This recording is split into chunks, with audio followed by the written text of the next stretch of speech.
जय हिंद विद्यार्थियों, क्या हालचाल। सब बढ़िया चलते हैं आज की बेहतरीन सी क्लास की ओर। चूंकि पिछली क्लास में मैंने प्रमुख रूप से आपको गोल में सम्मेलनों के बारे में प्रमुख जानकारी देने का कार्य किया था, जो कि आपके एग्जाम के लिए तथा आपके जीवन के लिए अति महत्वपूर्ण होने का कार्य करती है। याद रखें, यदि आप 2023 के अंतिम में एक बेहतरीन सी जॉब पाना चाहते हैं तो सीधा जुड़ जाना है फ्यूचर एकेडमी XYZ से, क्योंकि एक ऐसा प्लेटफॉर्म है जो कि आपको बेस्ट कंटेंट, बेस्ट मटेरियल और बेस्ट टीम के साथ देने का कार्य करता है। यहाँ तक कि एक महत्वपूर्ण बात बताना चाहूँगा कि आप मुझसे अगर ऑफलाइन में जुड़ना चाहते हैं तो सीधा जुड़ जाएं तक्षशिला इंस्टीट्यूट। अपना फ़ोन आपको बता दें, आप अपना मोबाइल नंबर या नाम वगैरह है जिसको कोचिंग पढ़नी है ऑफलाइन, वो मुझे कमेंट में बता सकता है, उसको मैं खुद कांटेक्ट कर लूँगा। और जानदार शानदार तरीके से आप मुझसे ऑफलाइन में भी जुड़ सकते हैं। बेहतरीन धमाका और बेहतरीन चीज़ें अगर आपको चाहिए तो केवल और केवल फ्यूचर एकेडमी XYZ को ही विजिट करिए, क्योंकि यहाँ पर जो टीम रखी गई है, यहाँ पर जो टीचर्स रखे गए हैं, वो कहीं ना कहीं आपको सिखाने में, अपना करियर को बनाने का कार्य करते हैं। तो आप चीज़ों को सीखें उनसे और वो बेस्ट से बेस्ट देने का प्रयास करेंगे। याद रखिएगा, एक बड़ा टीचर होगा जो फेमस होगा, वो शायद आपको उस तरीके से ना पढ़ाए, शायद उतनी मेहनत ना करे, लेकिन हमारे जो फ्यूचर एकेडमी XYZ के जितने भी टीचर हैं, जानदार शानदार तरीके से आपको बता दें, जानदार शानदार तरीके से पढ़ाने का कार्य करते हैं, जिससे कि आप लोगों के जीवन में कष्ट उत्पन्न ना हो। तो चलते हैं आज की बेहतरीन सी क्लास की ओर। चूँकि कल अपन लोगों ने गोलमेज सम्मेलन जान लिए थे, आपको बता दें सभी ने अवज्ञा आंदोलन भी जान लिया था। और आज हम बात करेंगे सुभाष चंद्र बोस के बारे में। कल हमने आपसे बात कहा था कि हम बात करेंगे सुभाष चंद्र बोस के टॉपिक के बारे में, उसी के बारे में हम चर्चा करने के लिए आपके बीच में प्रस्तुत हो चुके हैं। अगर हम बात करें प्रमुख रूप से सुभाष चंद्र बोस के विचार तथा महात्मा गांधी के विचार, दोनों कहीं ना कहीं अलग रहने वाले थे। जहां महात्मा गांधी एक बात को कहते थे कि देखो याद रखिएगा, हमें शांति और अहिंसा, आपको बताते हैं शांति से हमें आज़ादी मिली जा सकती है, जबकि सुभाष चंद्र बोस इसके विपरीत थे। वो भगत सिंह को मानते थे कि जो तरीका भगत सिंह अपना रहे हैं वही कहीं ना कहीं सत्य तरीका है ना अंग्रेज़ों के लिए, तभी हमें आज़ादी मिली जा सकती है। तो दोनों के विचार और रूपरेखा अलग रहने वाली है। बात करेंगे आखिर इतना महत्व क्यों दिया जा रहा है। अगर हम बात करें, देश नायक की जो उपाधि देने का कार्य किया था, वो एक व्यक्ति रहने वाले हैं जिनका नाम देवेंद्र नाथ टैगोर रहने वाला है। क्या नाम है? कहना सर देवेंद्र नाथ टैगोर रहने वाले हैं। वो सुभाष चंद्र बोस को, आपको बता दें सुभाष चंद्र बोस का ही नाम देवनायक है। तो देवनायक नाम किसने दिया? कहना सर रविंद्रनाथ टैगोर के द्वारा देवनायक का नाम देने का कार्य किया गया।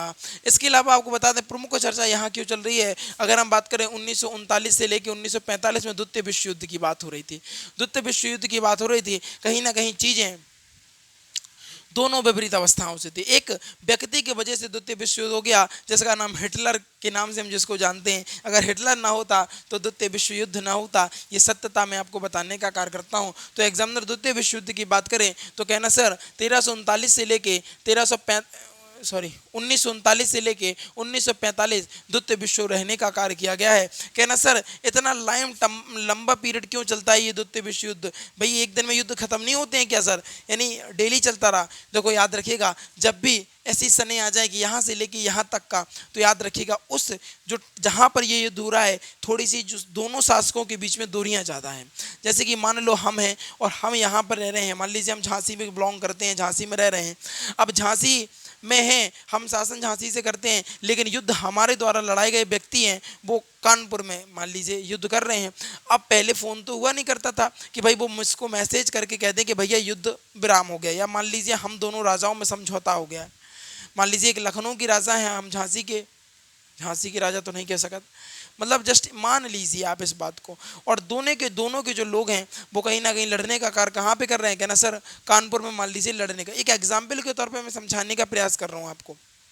दोनों वहाँ पे लड़ रहे हैं, तो अगर हम दोनों राजाओं के बीच में समझौता हो जाए तो इस समझौते को बताने के लिए भी एक टाइम लगेगा, क्योंकि पहले के समय में कोई भी टेलीफोन नहीं हुआ करते थे। आपको बता दें पत्राएं चलती थी, यानी लोग रहते थे एक जगह से दूसरे स्थान तक अपने दूतों को भेजते थे कि भैया उनसे कह दो कि समझौता हो गया। लेकिन उसके बीच में क्या होती थी? लड़ाइयाँ होती रहती थी, जो कहीं ना कहीं एक विचित्र बात हो जाती है आपके जीवन के लिए। इस तरीके से समझिएगा, यही कारण है कि 1939 से लेकर 1945 तक द्वितीय विश्व युद्ध चलता रहा। याद रखिए इस बात को, और महत्वपूर्ण बात एग्जाम की दृष्टि से ये हो जाती है। ठीक है, अगर हम आगे की चर्चा करें प्रमुख रूप से, तो आपको बता दें दें सुभाष चंद्र बोस के बारे में। किसके बारे में? कहना सर सुभाष चंद्र बोस के बारे में अगर हम बात करें तो ये जर्मन गए। कहाँ पर गए? कहना सर जर्मनी यानी हिटलर ने सुभाष चंद्र बोस को नेताजी की उपाधि देने का कार्य किया। एग्जामिनर बड़े बेहतरीन ढंग से यहाँ पर क्वेश्चन करता है कि बताइए सुभाष चंद्र बोस को आपको बता दें नेता की उपाधि किस व्यक्ति ने दी? कहना उस व्यक्ति का जो नाम रहने वाला है, उस व्यक्ति का जो नाम है कहना सर उस व्यक्ति का नाम सुभाष चंद्र बोस रहने वाला है। किसके द्वारा दी गई? कहना सर हिटलर के द्वारा दी गई। ये हिटलर है जिसके कारण ही द्वितीय विश्व युद्ध रहने वाला है। और मैंने आपको यहाँ पहले ही क्लियर कर दिया कि द्वितीय विश्व युद्ध 1939 से लेकर 1945 तक चलने वाला है। इसको द्वितीय विश्व युद्ध के नाम से जानते हैं और प्रमुख कारण हिटलर बनने वाले हैं। अगर एग्जामिनर पूछे कि बताइए नेताजी की उपाधि को देने का कार्य, नहीं सुभाष चंद्र बोस को नेताजी की उपाधि देने का कार्य किस व्यक्ति ने किया था? कहना सर उस व्यक्ति का जो नाम रहने वाला है वो हिटलर रहने वाला है। कौन? कहना सर हिटलर। आगे की अगर हम चर्चा करें, सुभाष चंद्र बोस ने दी फ्री इंडियन सेंटर की स्थापना करी। किसकी? फ्री इंडियन सेंटर की स्थापना करने का कार्य किया। कहाँ पर? कहना सर जर्मनी ने इन्होंने करने का कार्य किया। याद रखिएगा ये सुभाष चंद्र बोस हैं, वो जाकर आगे जाकर INA के अध्यक्ष के तौर पर रहेंगे और यही आपको बता दें प्रमुख रूप से बांटेंगे और कई सभाओं के रूप में तोड़ दिया जाएगा। बड़ी महत्वपूर्ण बात बता रहे हैं हम आपको। जो सुभाष चंद्र बोस जी हुआ करते थे वो कहीं ना कहीं व्यक्ति बहुत जानदार शानदार थे। जब INA में जब सुभाष चंद्र बोस शामिल होंगे तो INA पर नज़र पड़ जाएगी अंग्रेज़ों की कि ये वो संगठन है जो अंग्रेज़ों को भारत से भगाना चाहता है और भारत को गुलामों की जंजीर से छुड़वाना चाहता है। याद रखिएगा अभी हाईलाइट नहीं है INA जो है ना, अभी ये हाईलाइट नहीं है। कहना सर INA का फुल फॉर्म क्या होता है? अभी बताएंगे, थोड़ा सा सब्र करिएगा आप, सारी चीज़ों को बताने का कार्य करूंगा मैं। तो अभी इतना हाईलाइट नहीं है लेकिन हाईलाइट हो रहने वाला है। कब होगा? कहना सर ये जब ही होने वाला है जब सुभाष चंद्र बोस उस INA के क्या बने? अध्यक्ष बन जाएंगे। तो अंग्रेज पहले ही अंग्रेजों की आंखों में खटकने का जो कार्य कर रहे हैं वो पहले ही सुभाष चंद्र बोस कर रहे हैं। अब जहां पर वो अध्यक्ष के रूप में चुने जाएंगे तो बड़ी सीधी सी बात है भैया कि वो INA पर भी उनकी कड़ी निगरानी हो जाएगी। आगे हम इस बारे में चर्चा करेंगे, अभी आप रुकिएगा। तो एग्जामिनर पूछे कि बताइए फ्री इंडियन सेंटर की स्थापना कहाँ पर की गई? कहना सर जर्मनी में की गई। और एग्जामिनर पूछे किसके द्वारा की गई? कहना सर सुभाष चंद्र बोस के द्वारा यह की गई। याद रखिएगा इंपॉर्टेंट पॉइंट हो जाता है एग्जाम की दृष्टि से। अगर आगे की चर्चा करें हम 1940 की घटना में आपको बताना चाहूंगा। कहना सर ठीक है 1940 की घटना बताइए आप। बिल्कुल बताएंगे। 1940 ईस्वी में INA की स्थापना की गई। कहना सर INA होता क्या? अभी भी आप कह रहे थे सर भैया बिल्कुल बताएंगे। INA मतलब Indian National Army comma Indian Independence League comma Azad Hind Fauj. याद रखिएगा आई की अगर बात करें तो आई से इंडियन नेशनल आर्मी, INA की बात करें कहना इंडियन इंडिपेंडेंस लीग, और अगर ए की बात करें कहना सर आज़ाद हिंद फौज, इसका फुल फॉर्म रहने वाला है। याद रखिएगा INA एक बड़ी संस्था रहने का कार्य कर रही है। ये याद रखिएगा कब की गई थी इसकी स्थापना? कहना सर 1940 में इसकी स्थापना की जाने का कार्य कर रहा था, की जा रही थी। अगर हम बात करें INA तो कहना sir Indian National army, Indian Independence league और आज़ाद हिंद फौज के नाम से हम इसको जानने का कार्य करते हैं। अगर आगे बात करें तो इसकी स्थापना मोहन सिंह ने की थी। अब मोहन सिंह बड़े जानदार शानदार व्यक्ति हैं, इसके बारे में थोड़ी सी हम आपके सामने चर्चा करना चाहते हैं। अगर हम चर्चा करें मोहन सिंह के बारे में तो मोहन सिंह के बारे में थोड़ी सी इन्फॉर्मेशन देना चाहेंगे। मोहन सिंह जो थे वो कहीं ना कहीं जर्मनी जो आपको बता दें प्रमुख रूप से जर्मन और ब्रिटेन, कहीं ना कहीं इन दोनों की राज्य हड़प नीतियाँ थीं। कहना सर कैसे? How this is possible? देखो जहाँ ब्रिटेन भी राज्य विस्तार की नीति को अपनाता था वहीं जर्मनी भी राज्य विस्तार की नीति को अपनाने का कार्य किया गया था। लेकिन ब्रिटेन को अमेरिका के द्वारा लात मार दी गई थी कि तुम हटाओ बड़े खराब आदमी हो। तो जो जर्मनी है वो कहीं ना कहीं चीज़ों को समझने का प्रयास कर रही थी। मोहन सिंह और आपको बता दें जर्मनी के बीच में जब युद्ध हुआ, दोनों के बीच में लड़ाई हुई, तो लड़ाई के बाद जर्मनी की जो सेना थी वो कहीं ना कहीं हारने का कार्य कर रही थी।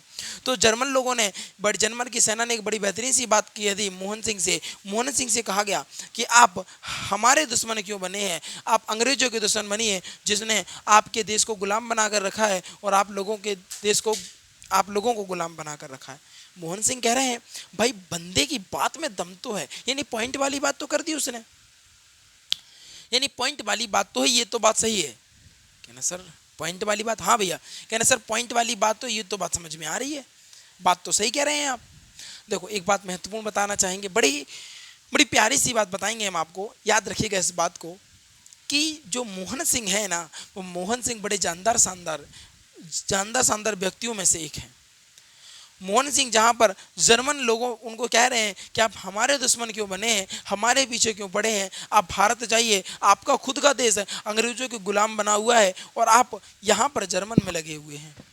मोहन सिंह को ये बात बहुत अच्छी लगी और मोहन सिंह ने कहा ये बात तो सही कह रहा है, पॉइंट वाली बात किया है। और मोहन सिंह पहुंच गए भारत, और भारत में 1940 में आईएनए की स्थापना उन्होंने करने का कार्य किया। कब? कहना सर 1940 में। एग्जामिनर पूछे आईएनए की स्थापना कब की गई थी? कहना सर 1940 में की गई थी। किसके द्वारा की गई थी? कहना सर मोहन सिंह के द्वारा की गई थी। आईएनए का फुल फॉर्म क्या होता है? कहना सर इंडियन नेशनल आर्मी या इंडियन इंडिपेंडेंस लीग या आज़ाद हिंद फौज के नाम से हम इसको जानते हैं। याद रखिएगा, जब इसकी संस्थापना या स्थापक की बात करें तो मोहन सिंह रहने वाले हैं। इनके लिए मोहन सिंह ने जापानी यानी आपको बता देना, यहाँ पर जापानी लोग बता रहे हैं, यानी जर्मनी के आप कह सकते हैं, या आपको बता दें जापानी की बात बता सकते हैं। इस बात को जापान की बात हो रही है, जर्मनी की नहीं भैया, जापान की। याद रखें, थोड़ा सा पॉइंट मिस्टेक हो गया, जापान की बात हो रही है, ठीक है, जापान की। याद रखिएगा इस बात को। अगर हम बात करें जापान, क्योंकि जापान के लोगों ने ना बड़ी अच्छी सलाह दी थी कि आप हमारे पीछे क्यों पड़े हैं, आप ब्रिटेन के यानी ब्रिटिश इंडिया कंपनी के पीछे पड़िए जिसने आपके देश को गुलाम बनाया है। अब इसमें मदद भी करने वाला है वो जापानी ही रहने वाला है, जिसका नाम आपको बता दें, मोहन सिंह का जो सहयोग किया, किसके सहयोग से आईएनए की स्थापना की गई? एग्जामिनर पूछे तो कहना सर जापानी, आपको बता दें फूजीहारा और आपको बता दें प्रीतम सिंह के द्वारा, फूजीहारा और प्रीतम सिंह के सहयोग से या मदद से इन्होंने आईएनए की स्थापना करने का कार्य किया। अब कहना सर बड़ा कचड़ा हो गया आईएनए का। देखो अगर वो कहे स्थापना की, कि बताइए आईएनए की स्थापना किसने की? कहना सर मोहन सिंह ने की। वो कहेंगे किसकी मदद से की? कहना जापानी व्यक्ति फूजीहारा और आपको बता दें प्रीतम सिंह के सहयोग से, मदद से उन्होंने आईएनए का निर्माण किया। वो किस सन में स्थापना की गई थी? कहना सर 1940 में इसकी स्थापना की गई थी। इसका फुल फॉर्म क्या है? कहना सर इंडियन नेशनल आर्मी या इंडिया इंडिपेंडेंस लीग या आज़ाद हिंद फौज है, ठीक है। तीनों नाम हमने आपको बताने का कार्य किया, यानी तीनों का फुल फॉर्म हमने आपको बता दिया है। याद रखें, बड़ी इंपॉर्टेंट बात हमने यहाँ तक आपको समझाने का कार्य किया। अब बताइए यहाँ तक चीज़ें समझ में आ गई? सबसे प्रमुख बात हो जाती है कि यहाँ तक आपको चीज़ें समझ में आ जानी चाहिए। आगे की चर्चा करते हैं। 1942 में रास बिहारी बोस को आईएनए का अध्यक्ष बनाया गया। याद रखिएगा, आईएनए की अध्यक्षता की बात हो रही है, यहाँ संस्थापक की बात हो रही थी। अगर संस्थापक की बात करें तो मोहन सिंह को टिक करना है। अगर वो गए 1942 में, याद रखें 1942 में रास बिहारी बोस को आईएनए का अध्यक्ष नियुक्त किया गया था। आईएनए का अध्यक्ष नियुक्त किया गया था। याद रखिएगा, नजर सुभाष चंद्र बोस की बातों पर तब पड़ती है क्योंकि जहां ब्रिटेन और जहां जापान दोनों एक दूसरे से क्या है, एक दूसरे के तरीके से विपरीत, यानी दुश्मन टाइप से आप कह सकते हैं। और दुश्मन क्या होता है? मित्र होता है। दुश्मन का दुश्मन दोस्त होता है। तो बड़ी सीधी सी बात है, जो आपको बता दें इनके सहयोग से, यानी जापानी व्यक्ति के सहयोग से आईएनए की स्थापना कर दी गई। अब आगे एक समस्या और होगी, आपको बता दें जो सुभाष चंद्र बोस थे वो जापान के लोगों से बड़े प्रभावित थे, यानी अच्छा चल रहा था, उनके मेल मिलाप बातचीत अच्छी चल रही थी। तो कहीं ना कहीं ये बात ब्रिटेन के लोग यानी ब्रिटिश ईस्ट इंडिया कंपनी को खटक रही थी। लेकिन खटकने वाली बात तब आ जाएगी जब 1943 में सुभाष चंद्र बोस को ही आईएनए का क्या बना दिया जाएगा? सुभाष चंद्र बोस को आईएनए का अध्यक्ष बना दिया जाएगा। क्या बना दिया जाएगा? अध्यक्ष बना दिया जाएगा। अगर वो कहे 1943 में आईएनए का अध्यक्ष कौन रहा, तो कहना सर रास बिहारी बोस। अगर वो कहे 1943 में आईएनए का अध्यक्ष कौन रहा, कहना सर सुभाष चंद्र बोस। कौन? कहना सर सुभाष चंद्र बोस रहने वाला है। अब सुभाष चंद्र बोस बहुत दमदार व्यक्ति थे, बहुत जानदार शानदार व्यक्ति थे, वो दिमाग से सोचा करते थे। उन्होंने एक बड़ी बेहतरीन सी बात सोची और सुभाष चंद्र बोस ने आईएनए को 4 भागों में बांट दिया। अब आईएनए जो है वो कहीं ना कहीं अंग्रेजों की नज़र में आ चुकी है। अब अंग्रेजों की नज़र में आ गई है तो अंग्रेज इसको खत्म करने का भी प्रयास करेंगे। सुभाष चंद्र बोस ने बड़ी बेहतरीन सी चाल चली। आपको बता दें आईएनए को 4 भागों में बांटने का कार्य किया। पहले भाग की बात करें तो अगर हम प्रमुख रूप से पहले भाग की बात करें तो पहले भाग में महात्मा गांधी बटालियन, पहले भाग को क्या नाम रखा गया, कहना सर महात्मा गांधी बटालियन। दूसरे भाग को रखा गया जवाहरलाल नेहरू। तीसरे भाग को सुभाष चंद्र बोस बटालियन। और चौथे भाग को रखा गया रानी लक्ष्मीबाई बटालियन। यहाँ पे महिलाओं को रखा गया था। याद रखिएगा 4 बटालियन बनाई गई। अब कहना सर महात्मा गांधी, याद रखिएगा जहाँ महात्मा गांधी के विचार अलग थे, सुभाष चंद्र बोस के विचार अलग थे, दोनों में टक्कर थी। याद रखिएगा अब महात्मा गांधी बटालियन की तरफ से किसी ने कांड किया तो नाम किसका आएगा, कहना सर महात्मा गांधी का। यहाँ पर हाईलाइट कौन हो जाएगा, महात्मा गांधी हो जाएगा। सुभाष चंद्र बोस कहते हैं अब लो हम भी आपको दिखा देंगे कि हम किस प्रकार भारत को आज़ाद कराने का कार्य कर रहे हैं। तो एक बटालियन का नाम ही रख दिया महात्मा गांधी बटालियन। मैं यहाँ पे कह रहा हूँ कि सुभाष चंद्र बोस के विचार और महात्मा गांधी के विचार, दोनों के विचार अलग अलग थे, दोनों ही अलग दिशा में सोचा करते थे। महात्मा गांधी को कहते नहीं है थोड़ा सा दिखाने के लिए उन्होंने एक बटालियन का नाम महात्मा गांधी बटालियन के नाम से रखा, दूसरे जवाहरलाल नेहरू बटालियन, तीसरा सुभाष चंद्र बोस बटालियन और चौथी महारानी लक्ष्मीबाई बटालियन के नाम से रखा गया। एक प्रमुख बात यहाँ आ जाती है, अंडमान और निकोबार द्वीप को शहीद द्वीप कहा गया और निकोबार द्वीप को कहा गया स्वराज्य द्वीप। किसके द्वारा, कहना सर सुभाष चंद्र बोस के द्वारा कहा गया। एग्जामिनर बड़े बेहतरीन ढंग से यहाँ क्वेश्चन करता है, वो करता है बताइए शहीद द्वीप के नाम से किसको जाना जाता है, कहना सर अंडमान निकोबार को। स्वराज्य द्वीप के नाम से कहना निकोबार द्वीप को। किसने ये नाम दिए, कहना सर सुभाष चंद्र बोस के द्वारा ये नाम दिए गए। बड़ी इंपॉर्टेंट चीज मैंने यहाँ पर आपको बताने का कार्य किया। अगर आगे चलते हैं, आगे की चर्चा करते हैं, बड़ी इंपॉर्टेंट चर्चा हो रही है। कहना सर चीज़ें बड़े आनंद में आ रही हैं और चीज़ें समझ में भी आ रही हैं। तो जैसे ही 1943 में सुभाष चंद्र बोस आईएनए के अध्यक्ष बने तो सुभाष चंद्र बोस ने आईएनए को 4 भागों में बांट दिया। आईएनए का फुल फॉर्म क्या होता है, कहना सर आईएनए का Indian National army, Indian Independence league और आज़ाद हिंद फौज के नाम से इसको हम जानने का कार्य करते हैं। 3 आपको बता दें 4 भाग बांटे, चारों भागों के बारे में चर्चा करी। Mahatma Gandhi battalion, Jawaharlal Nehru battalion, Subhash Chandra Bose battalion और रानी लक्ष्मीबाई बटालियन के नाम से हमने इनको जाना। आगे की बात करें, सुभाष चंद्र बोस के नारे दिए। याद रखिएगा द्वितीय विश्व युद्ध के बारे में अभी हम आगे की क्लास में आपको बताना चाहेंगे, आगे की क्लास में आपको बताएंगे। इसको थोड़ा सा स्किप करके चलते हैं, वो तो मटेरियल में था तो मैंने आपको थोड़ा सा यहाँ पर बताने का कार्य किया। सुभाष चंद्र बोस के नारे जय हिंद। याद रखिएगा हमें सबको याद है जय हिंद का नारा, दिल्ली चलो का नारा, तुम मुझे खून दो मैं तुम्हें आज़ादी दूंगा। ये सारे नारे किस व्यक्ति के द्वारा दिए गए हैं, कहना सर सुभाष चंद्र बोस के द्वारा। लेकिन एग्जामिनर ऐसे नहीं पूछेगा क्योंकि समय बदल रहा है, वक्त बदल रहा है, लोग बदल रहे हैं, तो एग्जामिनर भी बदल रहा है। अब वो नहीं पूछेगा कि बताइए जय हिंद का नारा किसने दिया, अब वो ये पूछेगा कि बताइए जय हिंद का नारा सुभाष चंद्र बोस ने कहाँ पर दिया। और ये बच्चों को पता नहीं होगा। मैं बता दूं बहुत सारी किताबों में भी आपको ये क्वेश्चन देखने को नहीं मिलेगा। अगर बात करें जय हिंद का नारा उन्होंने जर्मनी से दिया। कहां से दिया, कहना सर जर्मनी से दिया, जर्मनी से दिया। दिल्ली चलो का नारा सिंगापुर से देने का कार्य किया। इसके अलावा तुम मुझे खून दो मैं तुम्हें आज़ादी दूंगा, ये भी कहाँ से दिया, कहना सर ये भी सिंगापुर से उन्होंने देने का कार्य किया। तो सुभाष चंद्र बोस के जो नारे हैं वो जय हिंद जर्मनी से दिया गया, दिल्ली चलो का नारा सिंगापुर से दिया गया, तुम मुझे खून दो मैं तुम्हें आज़ादी दूंगा ये भी सिंगापुर से दिया गया। इंपॉर्टेंट हो जाती है, बहुत कम बुकों में आपको ये चीज़ देखने को मिलती है, इसीलिए हम कहते हैं डेली के डेली याद रखिएगा 7 PM पर पधार जाइएगा फ्यूचर एकेडमी XYZ पे, क्योंकि यहाँ पर आ गए तो जीवन में समझ लीजिएगा सब कुछ पाने का आपने कार्य कर लिया है। आगे की हम प्रमुख रूप से चर्चा करना चाहेंगे, लेकिन इससे पहले चर्चा तो हम कर लेंगे, कोई दिक्कत नहीं है। लेकिन हम आपसे इतनी सी बात जानना चाहते हैं कि आपको इतनी चीज़ें जो हमने आपको समझाई हैं वो आपको बड़े बेहतरीन ढंग से समझ में आई भी हैं कि नहीं आई हैं।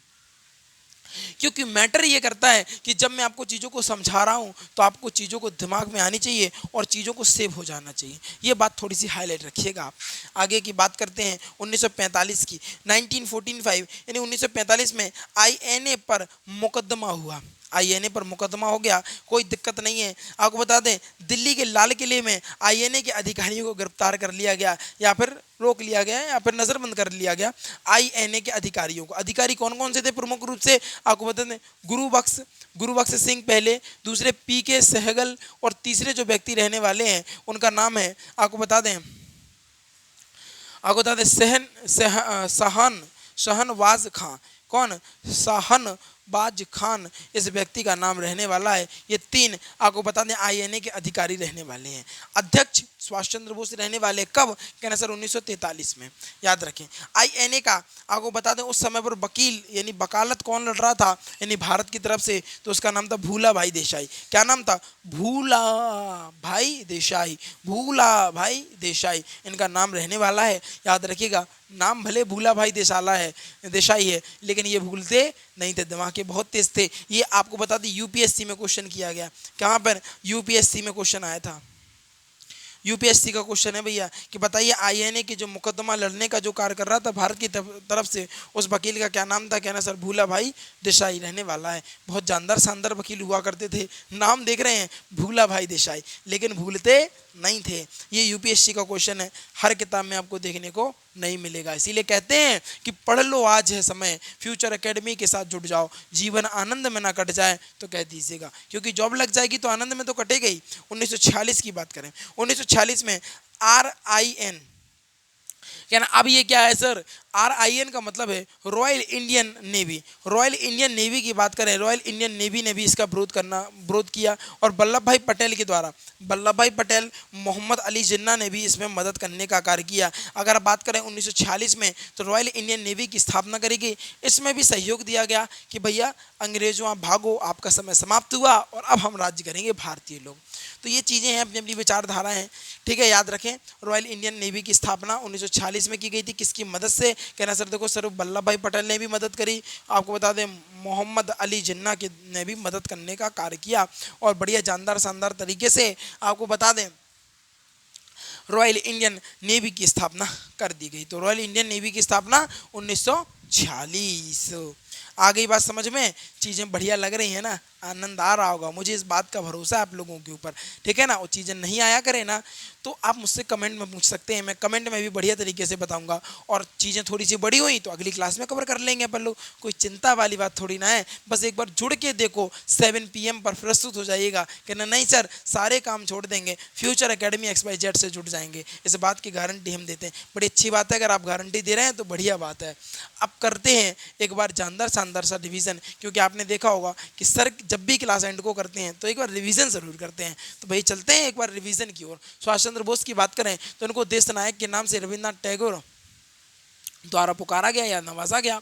सुभाष चंद्र बोस जर्मनी गए, जहां हिटलर ने सुभाष चंद्र बोस को नेताजी की उपाधि देने का कार्य किया। 1939 से लेकर 1945 में द्वितीय विश्व युद्ध हुआ। सुभाष चंद्र बोस ने दी फ्री इंडियन सेंटर की स्थापना जर्मनी में करने का कार्य किया। 1940 में INA की स्थापना, Indian National army, India independence league और आज़ाद हिंद फौज की स्थापना की। किस व्यक्ति ने की? कहना सर मोहन सिंह के द्वारा। इसने मोहन सिंह को जापानी व्यक्ति फुजीहारा तथा प्रीतम सिंह की मदद से उन्होंने ये काम करने का किया। 1942 में रासबिहारी बोस INA के अध्यक्ष रहे। 1943 में सुभाष चंद्र बोस INA के अध्यक्ष बने। सुभाष चंद्र बोस ने INA को 4 भागों में बांटा। पहले भाग की बात करें तो महात्मा गांधी बटालियन, दूसरे को जवाहरलाल नेहरू, तीसरे को सुभाष चंद्र बोस बटालियन और चौथे को रानी लक्ष्मीबाई बटालियन के नाम से हम जानते हैं। अंडमान की बात करें तो इसको शहीद द्वीप कहा गया, निकोबार को कहा गया तो इसको स्वराज्य द्वीप कहा गया। और ये चीज़ें जो नाम दिए वो सुभाष चंद्र बोस के द्वारा दिए गए। सुभाष चंद्र बोस के नारे की बात करें तो जय हिंद जर्मनी से दिया, दिल्ली चलो सिंगापुर से दिया, तुम मुझे खून दो मैं तुम्हें आज़ादी दूंगा, ये भी सिंगापुर से कहा गया। 1945 में INA का मुकदमा हुआ, जो दिल्ली के लाल किले से सभी लोगों को गिरफ्तार कर लिया गया। अधिकारी गुरु बक्सर वगैरह और पीके सेंगल वगैरह लोग थे।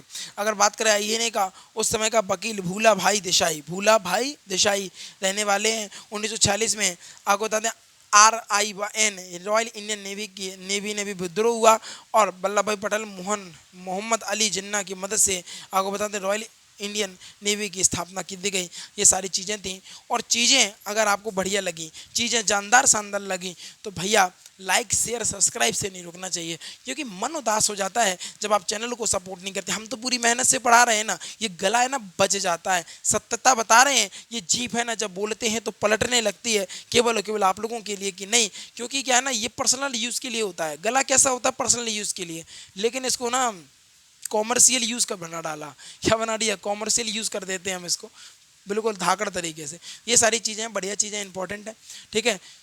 चीज़ें बढ़िया लगी हैं तो जो विद्यार्थी नए हैं वो जल्दी से वीडियो को लाइक कर लेंगे, चैनल को सब्सक्राइब कर लेंगे और शेयर करके आएंगे अपने यार दोस्तों चाहने वालों के साथ, क्योंकि आज की जो वीडियो थी कहीं ना कहीं बेहतरीन गजब और लाजवाब होने का कार्य कर रही थी। नीचे शब्दों के साथ विदा लेना चाहूँगा। जीवन में आनंदित रहिएगा और आगे बढ़ते रहिएगा। Thanks for watching. जय हिंद, जय Bharat. Thanks for watching. Screenshot आप लोग ले सकते हैं।